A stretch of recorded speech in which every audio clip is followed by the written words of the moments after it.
Check this.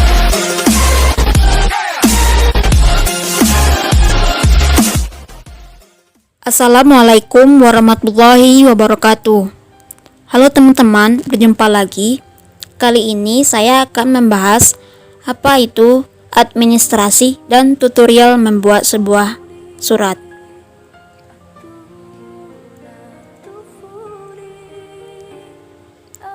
Apa yang terlintas di pikiran kamu ketika mendengar atau membaca kata administrasi? Mungkin kamu akan mendefinisikan administrasi sebagai kegiatan catat-mencatat. Ini tidak sepenuhnya salah, karena memang kegiatan administrasi antara lain yaitu melakukan pekerjaan catat-mencatat. Berikut ini mari kita ulas apa sebenarnya pengertian dari administrasi serta ruang lingkup dari kegiatan administrasi. Secara umum, administrasi yaitu usaha dan kegiatan yang berhubungan dengan penyelenggaraan kebijakan untuk mencapai tujuan. Dalam arti sempit, administrasi adalah kegiatan yang meliputi catat-mencatat, surat-menyurat, pembukuan ringan, ketik-mengetik, agenda, dan aktivitas lain yang bersifat teknis ketatausahaan. Dalam arti luas, administrasi adalah seluruh proses kerjasama dari dua orang atau lebih agar dapat tercapai tujuan melalui pemanfaatan sarana dan prasarana tertentu secara berdaya guna dan berhasil guna. Yang kedua, ruang lingkup administrasi. Tugas pegawai yang bekerja pada bagian administrasi adalah melayani, mengarahkan, dan mengatur semua aktivitas organisasi sehingga dapat mencapai tujuan perusahaan secara tertib dan efektif. Pada dasarnya, ruang lingkup administrasi meliputi aktivitas tulis-menulis, mengirim, dan juga menyimpan keterangan. Seperti yang kita ketahui bahwa administrasi adalah suatu kegiatan penyusunan dan juga pencatatan data ataupun informasi yang dilakukan oleh perusahaan. Aktivitas ini dikerjakan secara lebih sistematis, baik itu untuk pekerjaan internal maupun eksternal, sebagai upaya dalam menyediakan dan mempermudah memperoleh kembali apa yang diperlukan. Kegiatan ini disebut ruang lingkup administrasi dan meliputi yang pertama, kegiatan pengumpulan, di mana karyawan mencari dan mengumpulkan data, informasi yang detail, lalu kemudian menyimpannya agar dapat digunakan di lain waktu pada saat dibutuhkan. Yang kedua, kegiatan pencatatan, yaitu setelah berhasil mengumpulkan data, karyawan mencatat, menyimpannya dengan baik, dan mengirimkannya ke bagian lain untuk diproses jika diperlukan. Yang ketiga, kegiatan administrasi, yaitu karyawan menganalisis data administrasi yang ada guna memperoleh hasil atau kesimpulan dari data tersebut. Selanjutnya, kegiatan penyimpanan, yaitu karyawan melindungi data-data tersebut dengan cara menyimpannya pada dokumen atau arsip sehingga suatu saat dapat dengan mudah ditemukan kembali jika ada yang membutuhkan. Terakhir, pengiriman aktivitas, yaitu karyawan mengirimkan data atau file dari pemangku kepentingan internal dalam organisasi atau pemangku kepentingan eksternal di luar organisasi ke departemen lainnya. Ruang lingkup di atas termasuk keterangan atau informasi. Yang dimaksud dengan keterangan atau informasi ialah pengetahuan tentang suatu hal atau peristiwa yang diperoleh terutama melalui pembacaan atau pengamatan. Dengan ini, informasi dapat berupa surat, panggilan telepon, pesanan, faktur, dan laporan mengenai berbagai kegiatan bisnis. Semuanya diterima, direkam, diatur, dan disebarkan dan dilindungi agar tugas kantor dapat terlaksana dengan efisien dan efektif. Nah, pada kali ini saya akan menjelaskan bagaimana cara membuat sebuah surat. Inilah tata cara penulisan surat. Berikut penjelasannya. Yang pertama, kop surat. Kop surat merupakan identitas pertama yang dilihat oleh penerima surat.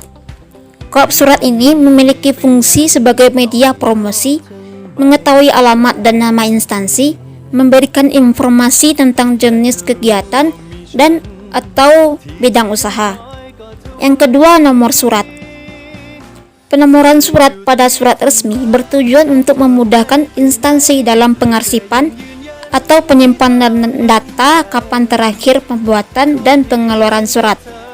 Nomor surat berisi nomor urut, bulan, dan tahun pembuatan atau pengeluaran surat. Letak nomor surat biasanya di bawah kop surat di sebelah kiri.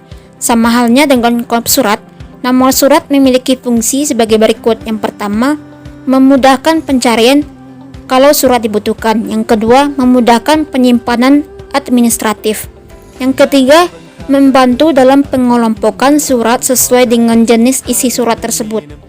Yang keempat, memudahkan pengontrolan frekuensi pengiriman surat.